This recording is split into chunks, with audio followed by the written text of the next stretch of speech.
इलाका भैज भी फेमस कहे छियो पाका गई छोरी सब छिए रंगदारी के इलाका भैज भी फेमस कहे छियो पाका स्टाफ सब कपर गजब के लुक पर कहे छियो साँच गे ढोरी पर हमर जिला के नाम लिखवा के नाचे गे ढोरी पर हमर जिला के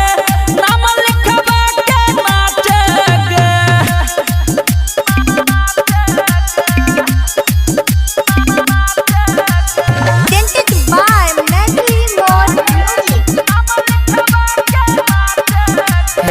काटा छै हाथ में गोली छै साथ में छिए दबंग सुने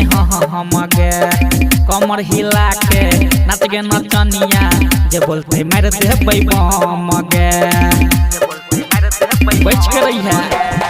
काटा छै हाथ में गोली छै साथ में छिए दबंग सुने हम गे कमर हिला के नाच गे नचनिया कोई बोलते मार देबै बम गे भले लाग जतै धारा हटे न पाछे गे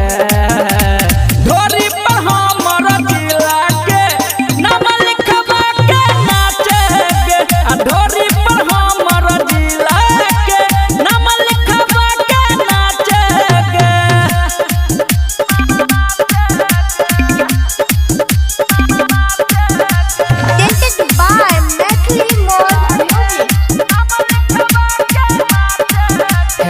थाना प्रशासन लगबै छै आसन केकरो नै सुनै छियै भाषण गे विभीषण शशि अजय अकेला के सगरो चलै छै शासन गे बुझि गेली गे।